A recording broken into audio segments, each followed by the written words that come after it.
Streaming from Oklahoma's own digital studio, this is Steven Nehrenz with This Week in Weather. Hey everyone, Meteorologist Steven Nehrenz here. Welcome again to another edition of This Week in Weather from the News on 6 Digital Studio on this November 11th, Veterans Day. Always appreciate you tuning in each and every week.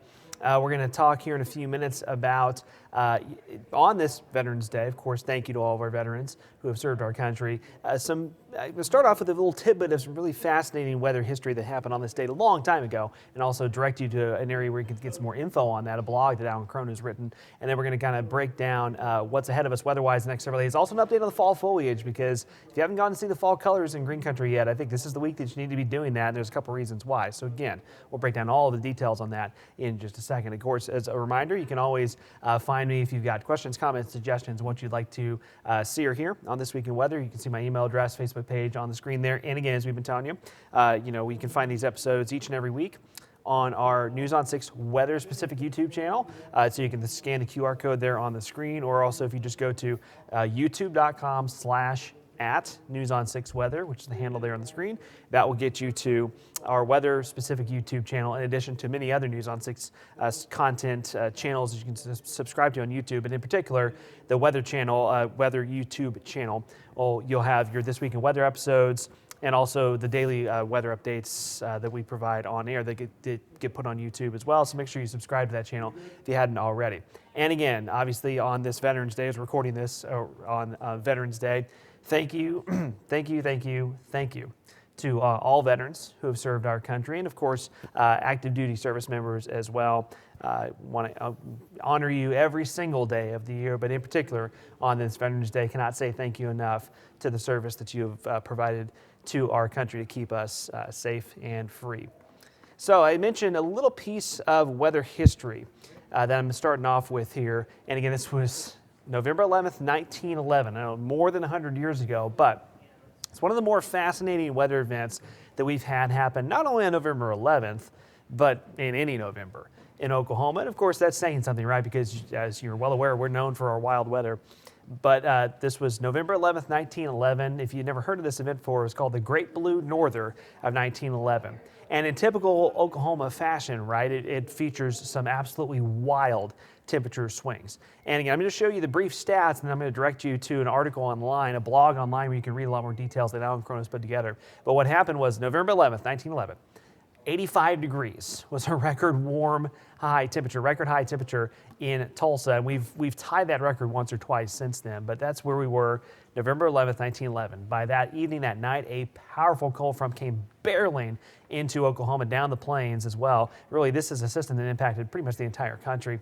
By the following morning, November 12th, 1911, we were 15 degrees, and that was a record low.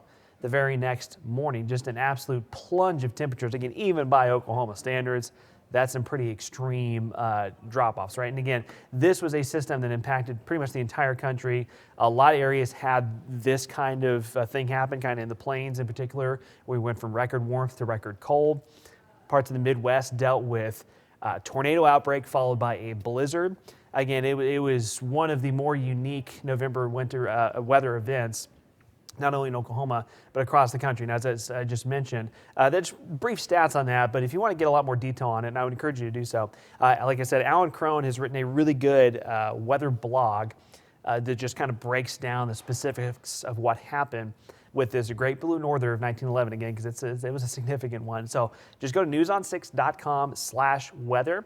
You will find a weather blog section on our website. If you just scroll down a little bit, you'll see where the weather blogs are all posted. And that's also where, if you've been catching on, or if you've been following along, you've noticed over the last several weeks, we've started posting kind of weekly weather blogs there as well. So there's some other topics that you can scroll back on to click through as well. I encourage you to read all of them, but in particular discussing this Great Blue Norther of 1911, November 11th, 1911. Again, newson6.com/weather. Just scroll down the page a little bit. You'll see that blog. You'll see what Alan has written there. And again, like I said, it's a really, really good post and detailed discussion about it.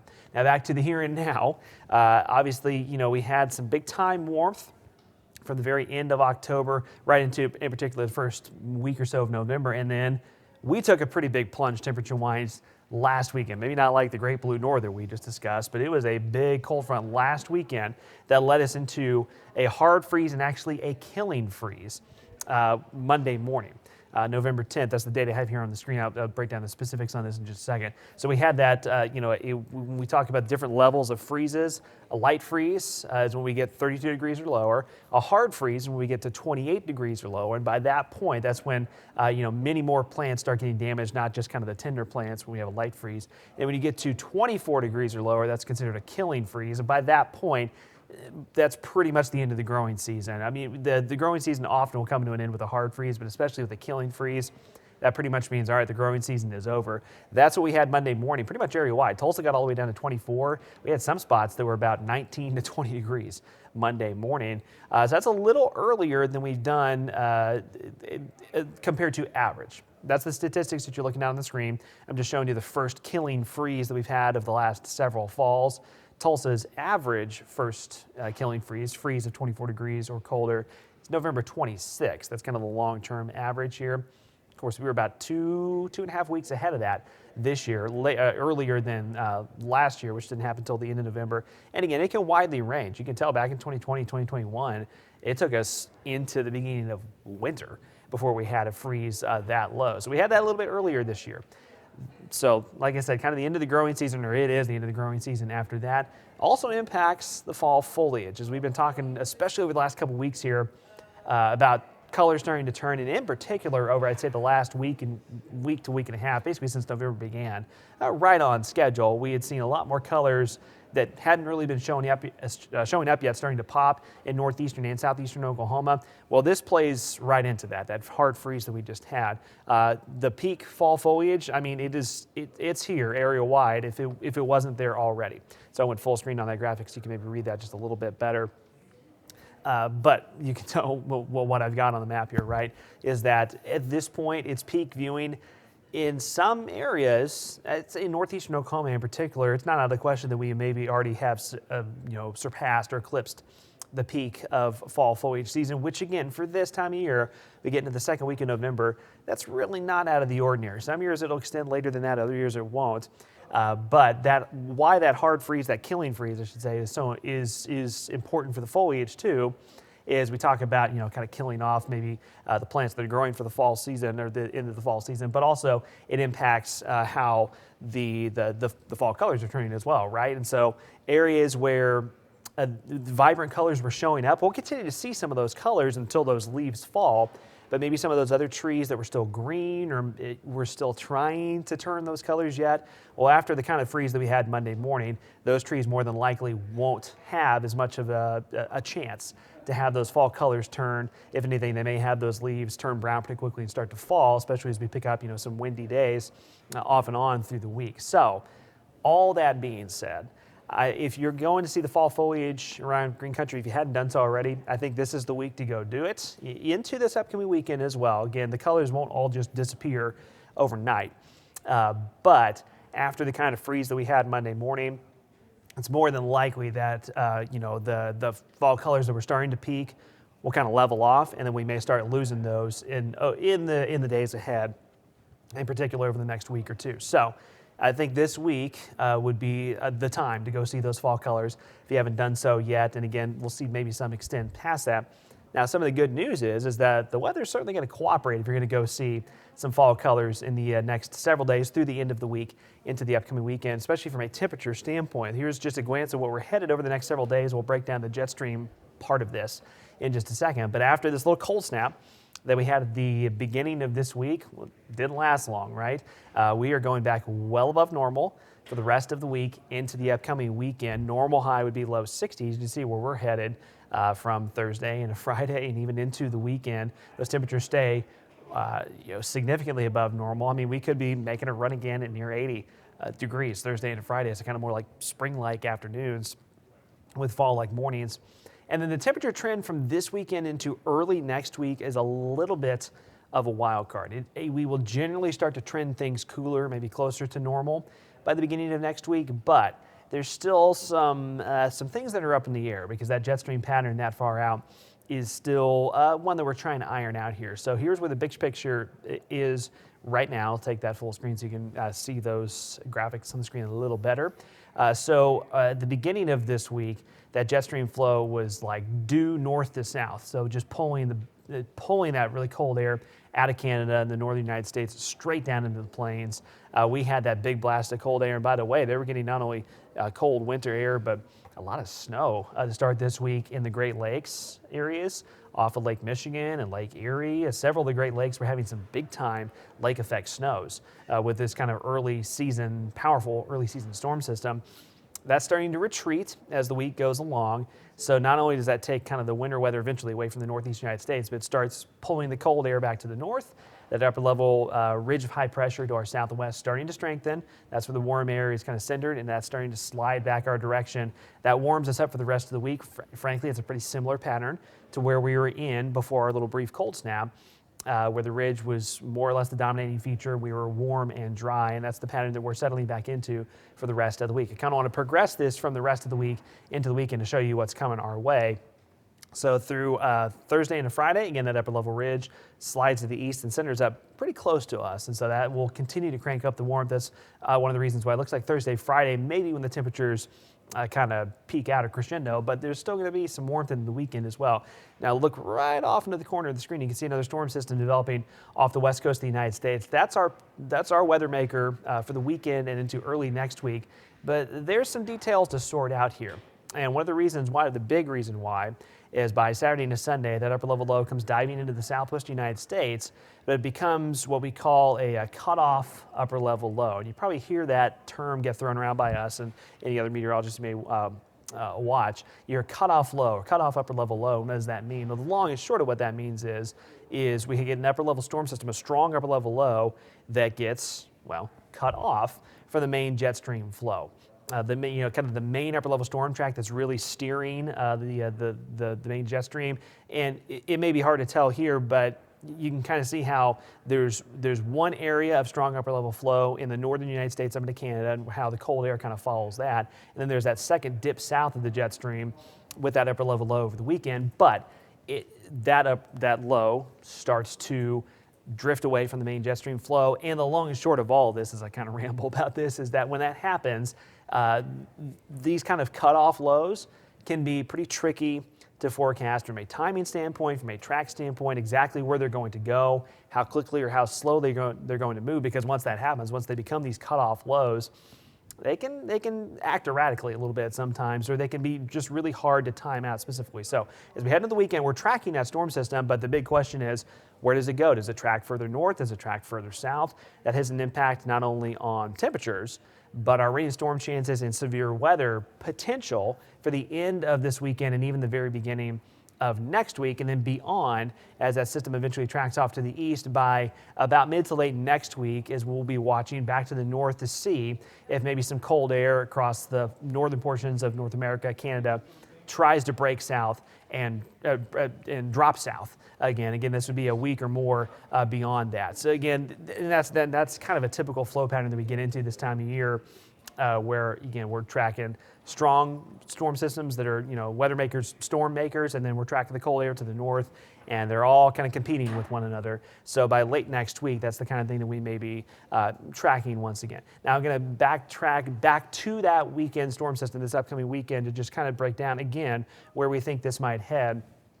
And in kind of a zoomed in detail here to show you why. Again, it'll be a little bit tricky. This would be by Saturday night. That system's diving into the southwest United States and then kind of slowly but surely moving its way into the Rockies the Sunday and then to early Monday. Like I said, the track of the upper level low is pretty critical.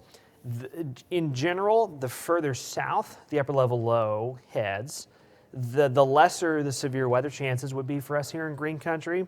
That would kind of keep, what we say, the warm sector, or like the higher severe weather parameters to our south. The flip side is it would likely bring us a better chance for rain kind of on the northern edge of that upper level low. The further north the upper level low tracks, it does bring some of those severe weather parameters, at least potential, a little bit further north, but if the storm system starts to track a little too far north, it can introduce a dry slot into the picture here. And by the way, this is the kind of thing that you hear us talk about a lot in winter.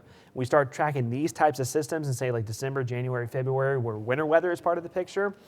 This is a feature that we track a lot because, again, the upper level, the track of the upper level low is critical. There's an area of dry air in the mid to upper levels of the atmosphere that often gets kind of wrapped around just on the southern edge of those upper level lows.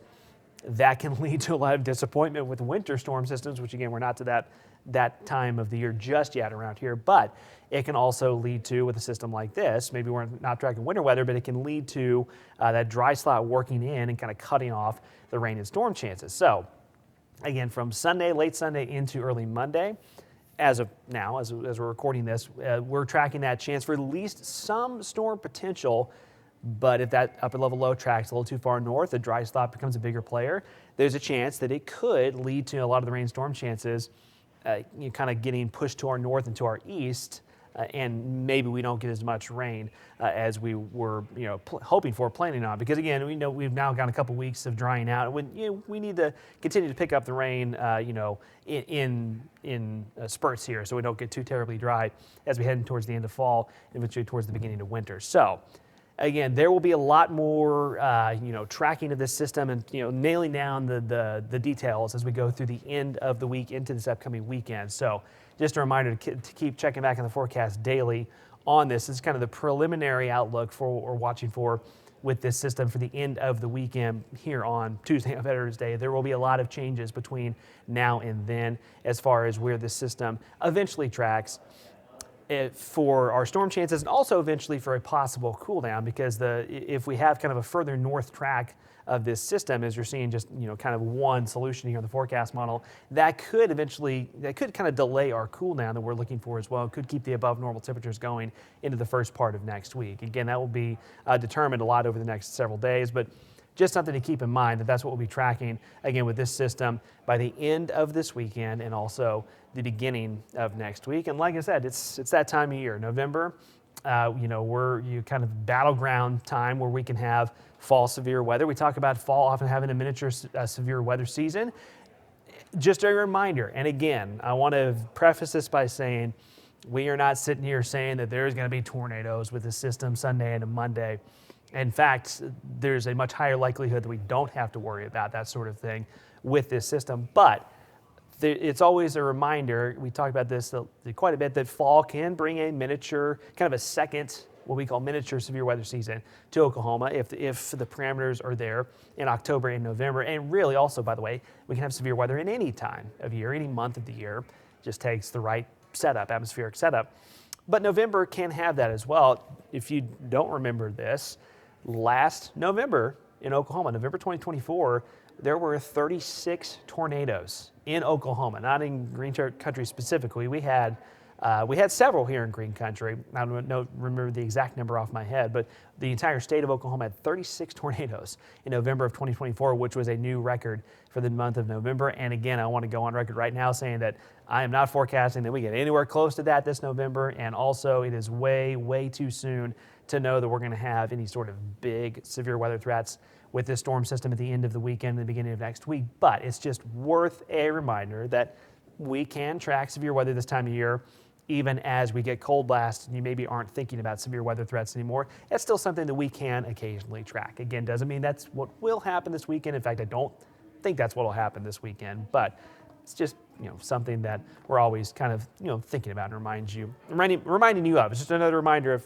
Oklahoma weather. It's crazy. It seems like it's always active because it pretty much always is, and there can always be seemingly unexpected things around here. All right, that's it for this episode and this edition of This Week in Weather. Once again, as I always say, you know where to find us, like I mentioned at the beginning. If you haven't already, make sure you go to our News on 6 Weather YouTube channel and subscribe. Just takes one click to subscribe, and then that way you'll get those updates and notifications on YouTube when This Week in Weather is posted, and also about kind of our daily forecast updates as well. This, like I said, just go to the channel, one click subscribe. It's easy. That way you can stick with us and be informed on everything weather here in Green Country. Once again, thanks for joining me for This Week in Weather, and one more time to all you veterans out there and also active duty service members, thank you for our service to our country. We are grateful and forever indebted for your service to our country. Appreciate you watching. Hope we'll see you again next week. By the way, I am planning next Tuesday, to have meteorologist StaciaKnight join me for an interview about, she's joined the morning show. She and AlanCrone have switched shifts. Alan's now in the evenings with Travis, Stacia now with me in the mornings. So we're planning to have Stacia with me next Tuesday, and we'll kind of chat about how she's readjusting to mornings and how that's going. So I hope you'll tune in for that. Until next time, though, take care of each other, and we'll see you next week. Thank you for watching this Oklahoma's own digital studio live stream from the Bob Mills Weather Center. Stay with News on 6 online and on television anytime for the latest weather updates to keep you safe and informed.